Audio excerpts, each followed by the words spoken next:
Новият ръководител на либийската мисия в България не пожела да коментира съдебния процес на българите и палестинския лекар Ашраф. Той обяви, че Преходният национален съвет е готов да разгледа всички документи, свързани с опростения дълг на джамахирията и да разговаря с представители на българското правителство. За нас България, българското правителство и българският министър-председател са приятели. Либия иска да се отвори за сътрудничество в икономическата, социалната, културната област и да развива добри отношения с България. Омар Ашур предаде желанието на новите управляващи да приемат обратно посланиците на всички страни по света в Триполи.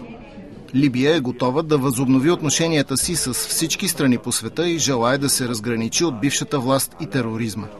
Новият посланик беше обграден от десетки ентусиазирани свои сънародници. Според него Либия иска да отвори нова страница.